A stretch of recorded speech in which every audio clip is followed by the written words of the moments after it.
ನನ್ನ ಪ್ರಕಾರ one of the worst unfit non performing ಎಂ ಪಿಸ್ಗಳಲ್ಲಿ ಶೋಭಾ ಕರಂದ್ಲಾಜೆ ಕೂಡ ಒಬ್ಬರು, ಸರಿನಾ? ಏನಕ್ಕೆ ಅಂದರೆ she has given zero contributions to Karnataka and she has zero knowledge on our constituencies. ಆ ಎಮ್ಮ ಎಲ್ಲೆಲ್ಲಿ ಸ್ಪರ್ಧೆ ಮಾಡುತ್ತೋ ಆ ಕಾನ್ಸ್ಟಿಟ್ಯೂನ್ಸಿ ಬಗ್ಗೆ ಆ ಎಮ್ಮನಿಗೆ ಒಂದು ಚೂರು ಐಡಿಯಾ ಇರೋಲ್ಲ. ಇವ್ರಿಗೆ ಯಾವಾಗಲೂ ಈ ಯಡಿಯೂರಪ್ಪನ ಕೋಟ ಮೇಲೆ ಟಿಕೆಟು ಸಿಗೋದು, ಸರಿನಾ? ಸ್ವಂತ ಅಚೀವ್ಮೆಂಟ್ಸ್ ಏನೂ ಇಲ್ಲ ಈ M P. And then she is not even well educated as well. Like ಯಾವುದೇ ಥರ ಕ್ವಾಲಿಫಿಕೇಷನ್ಸ್ ಇಲ್ಲ, ಯಾವುದೇ ಥರ ನಾಲೆಜ್ ಇಲ್ಲ.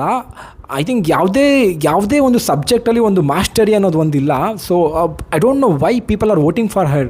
ಏನಂದರೆ ಕರ್ನಾಟಕದಲ್ಲಿ ಯಾರೂ BJP ಪರವಾಗಿ ಮತ ಆಗ್ತಾಯಿಲ್ಲ, ಇನ್ಸ್ಟೆಡ್ ಕಾಂಗ್ರೆಸ್ ಅಗೇನ್ಸ್ಟಾಗಿ ಮತ ಆಗ್ತಾ ಇದ್ದಾರೆ. ಸೊ ಹಾಗಾಗಿ ಇಂಥ ಕ್ಯಾಂಡಿಡೇಟ್ಗಳೆಲ್ಲ ಗೆದ್ದು ಬಿಡ್ತಾರೆ.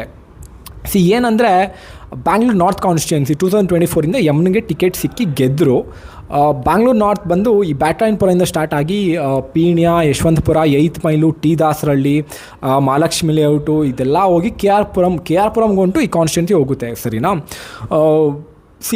ಸಿನ್ಸ್ ಬೇಸಿಕ್ ರಿಕ್ವೈರ್ಮೆಂಟ್ ಒಂದು ಎಂ ಪಿ ಆಗಬೇಕಂದ್ರೆ ಆ ಕ್ಷೇತ್ರದ ಬಗ್ಗೆ ತುಂಬಾ ತಿಳ್ಕೊಂಡಿರಬೇಕು, ಅಲ್ಲಿನ ಮತದಾರರ ಬಗ್ಗೆ ತಿಳ್ಕೊಂಡಿರಬೇಕು, ಅಲ್ಲಿನ ಕಮ್ಯುನಿಟಿ ಬಗ್ಗೆ ತಿಳ್ಕೊಂಡಿರಬೇಕು, ಅಲ್ಲಿನ ಇಂಡಸ್ಟ್ರೀಸು, ಅಲ್ಲಿನ ಎಜುಕೇಷನ್ಸು, ಅಲ್ಲಿನ ಸ್ಕೂಲ್ಸು, ಕಾಲೇಜಸ್ಸು ಇದ್ರ ಬಗ್ಗೆ ಎಲ್ಲ ತಿಳ್ಕೊಂಡಿದ್ರೆ ಅಟ್ಲೀಸ್ಟ್ ಒಂದು ಬೇಸಿಕ್ ಅರ್ಹತೆ ಇದೆ, ಎಂ ಪಿ ಎಲೆಕ್ಷನ್ ನಿಲ್ಲೋಕ್ಕೆ ಒಂದು ಅರ್ಹತೆ ಇದೆ ಅಂತ. ಬಟ್ ಏನಂದರೆ ನಮ್ಮ ದೇಶದಲ್ಲಿ ಯಾರು ಬೇಕಾದ್ರೂ ಎಲೆಕ್ಷನ್ ನಿಂತ್ಬೋದು, ಯಾರು ಬೇಕಾದ್ರೂ ವಿನ್ ಆಗ್ಬೋದು. ವಿನ್ ಆದಮೇಲೆ ಏನೇ ಕೆಲಸ ಮಾಡಲಿ ಅಂದರೆ 5 ವರ್ಷ ಆರಾಮಾಗಿ ಅಧಿಕಾರ ಅನುಭವಿಸ್ಕೊಂಡು ಎಲ್ಲ ಕರಪ್ಷನ್ ಮಾಡ್ಕೊಂಡು ಆರಾಮಾಗಿರ್ಬೋದು. ಸೊ ಇದು ನಮ್ಮ ದೇಶದಲ್ಲಿ ನಡೀತಿರೋ ಸಂಗತಿ. ಅದೆಲ್ಲ ಬಿಟ್ಟು ಹಾಕಿ 2024 ಬ್ಯಾಂಗ್ಳೂರು ನಾರ್ತ್ ಕಾನ್ಸ್ಟಿಟ್ಯೂನ್ಸಿಲಿ ಕಾಂಗ್ರೆಸ್ ಅವರು ತುಂಬಾ ಒಂದು ಒಳ್ಳೆ ಕ್ಯಾಂಡಿಡೇಟ್ ಆಗ್ತಾರೆ. Such a terrific great candidate Rajeev Gowda ಅಂತ. ಸೊ ಏನಕ್ಕೆ ಈ ಅಪ್ಪನ ರಾಜೀವ್ ಗೌಡ ಅವ್ರನ್ನ ಗ್ರೇಟ್ ಕ್ಯಾಂಡಿಡೇಟ್ ಅಂತೀನಿ ಅಂದರೆ ಸೊ ರಾಜೀವ್ ಗೌಡ ಬಗ್ಗೆ ಹೇಳಬೇಕು ಅಂದರೆ has done PhD in some sector and then is well educated, well qualified, he holds multiple degrees. ಅಬ್ರಾಡ್ನಲ್ಲಿ ತನ್ನ ಎಜುಕೇಷನ್ ಮುಗಿಸ್ಕೊಂಡು ಬಂದಿದ್ದಾರೆ. And also has worked as professor at IIM Bangalore. Economic and social ರಿಫಾರ್ಮ್ಸ್ನಲ್ಲಿ ಪ್ರೊಫೆಸರ್ ಆಗಿ IIM ಬ್ಯಾಂಗ್ಳೂರ್ನಲ್ಲಿ work ಮಾಡಿದ್ದಾರೆ. ಜೊತೆಗೆ RBIನಲ್ಲಿ ಕೆಲವೊಂದು ಬೋರ್ಡ್ನಲ್ಲಿ ಮೆಂಬರ್ ಆಗಿ ಕೂಡ ವರ್ಕ್ ಆಗಿದ್ದಾರೆ. ಸೊ ರಿಸರ್ವ್ ಬ್ಯಾಂಕ್ ಆಫ್ ಇಂಡಿಯಾನಲ್ಲಿ ಕೆಲವೊಂದು ಬೋರ್ಡಲ್ಲಿ ಇವರು ಮೆಂಬರ್ ಆಗಿ ಕೂಡ ವರ್ಕ್ ಮಾಡಿದ್ದಾರೆ. ಜೊತೆಗೆ he holds multiple position. For example ನಿಮಾನ್ಸ್ನಲ್ಲಿ ಯಾವುದೋ ಡೈರೆಕ್ಟರ್ ಆಗಿ ವರ್ಕ್ ಮಾಡ್ತಾ ಇದ್ದಾರೆ. ಹೀಗೆ ನಾನಾ ಕಡೆ ಈತ ವರ್ಕ್ ಮಾಡಿದ್ದಾರೆ. ಜೊತೆಗೆ like good well educated guy, well educated candidate, holds multiple degrees. ಇಂಥವ್ರು ಬೇಕು ನನ್ನ ರೆಪ್ರೆಸೆಂಟ್ ಮಾಡೋ MP ಯಾವ ಥರ ಇರಬೇಕಂದ್ರೆ ಈ ಥರ ಇರಬೇಕು ಅಲ್ವಾ? ಬಟ್ ಏನಂದರೆ ನಾವು ಕಾಂಗ್ರೆಸ್ ತತ್ವ ಸಿದ್ಧಾಂತಗಳ ವಿರುದ್ಧ ಓಟ್ ಹಾಕಬೇಕು ಅಂತ ನಾವು ಶೋಭಾ ಕರಂದ್ಲಾಜೆ ಅವ್ರನ್ನ ಗೆಲ್ಲಿಸಿರೋದು. ಈ ಹಬ್ಬನಿಗೆ ಏನಂದರೆ ಫಾರ್ ಎಕ್ಸಾಂಪಲ್ ರೀಸೆಂಟಾಗಿ ಯಾರೋ ಒಬ್ಬ ಪತ್ರಕರ್ತ ಗ್ಯಾಸ್ ಬೆಲೆ ಏನಕ್ಕೆ ಜಾಸ್ತಿ ಆಯಿತು ಅಂತ ಇವತ್ತು ಕೇಳ್ತಾರೆ.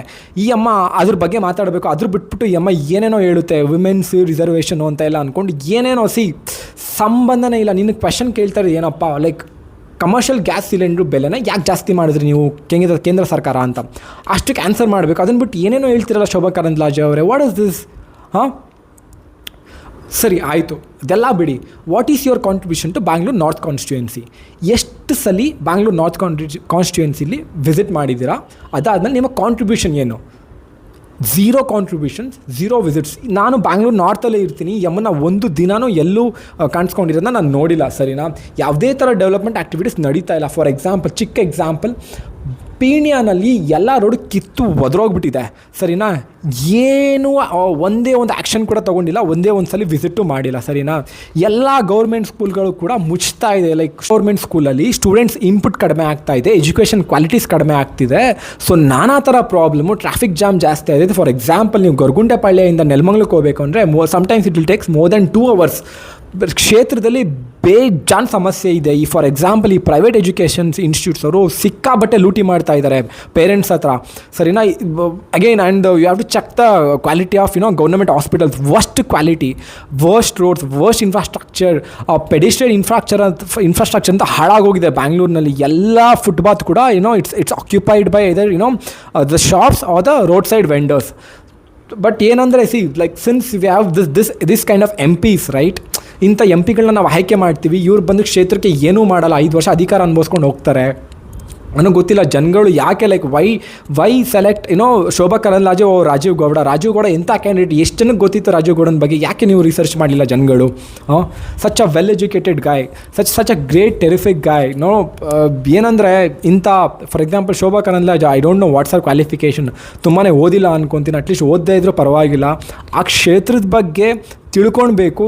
ನನ್ನ ಕ್ಷೇತ್ರದಲ್ಲಿ ಎಷ್ಟು ಜನಸಂಖ್ಯೆ ಇದೆ, ಎಷ್ಟು ಹಳ್ಳಿಗಳಿದೆ, ಎಷ್ಟು ಸಿಟಿ ಇದೆ, ಎಷ್ಟು ಮುನ್ಸಿಪಾಲ್ಟಿ ಕೌನ್ಸಿಲ್ಗಳಿದೆ, ಎಷ್ಟು ವಾರ್ಡ್ಗಳಿದೆ, ನನ್ನ ಕ್ಷೇತ್ರದ ಜನರ ಮನೋಭಾವಗಳೇನು, ಅಲ್ಲಿನ ಮಣ್ಣಿನ ಸೊಗಡು ಏನು, ಅಲ್ಲಿ ಎಷ್ಟು ಕಾಲೇಜ್ಗಳಿದೆ, ಎಷ್ಟು ಸ್ಕೂಲ್ಸ್ ಇದೆ, ಲಾಡ್ ಆಫ್ ಅಲ್ಲಿಯ ಇಂಡಸ್ಟ್ರೀಸ್ ಹೇಗಿದೆ, ಯಾವ ಥರ ಇಂಡಸ್ಟ್ರೀಸ್ ತರ್ಬೋದು ನಾನು, ಅಲ್ಲಿ ಎಂಪ್ಲಾಯ್ಮೆಂಟ್ ಕ್ರಿಯೇಷನ್ಗೆ ಏನು ಮಾಡ್ಬೋದು, ಅಲ್ಲಿ ಇನ್ಫ್ರಾಸ್ಟ್ರಕ್ಚರ್ನ ಬಿಲ್ಡ್ ಮಾಡೋಕ್ಕೆ ಏನು ಮಾಡಬೇಕು, ಇದೆಲ್ಲ ಗೊತ್ತಿರಬೇಕು. But I don't know why Shobha Karandlaje like why people vote for like ಮೈಂಡ್ಲೆಸ್ಸೇ ವೋಟ್ ಮಾಡ್ತೀವಿ ನಾವು, just because we hate Congress, we are voting for BJP, like ಬ್ಲೈಂಡಾಗಿ ಇಂಥ BJP ಕ್ಯಾಂಡಿಡೇಟ್ಗಳು ವೋಟ್ ಮಾಡ್ತೀವಿ.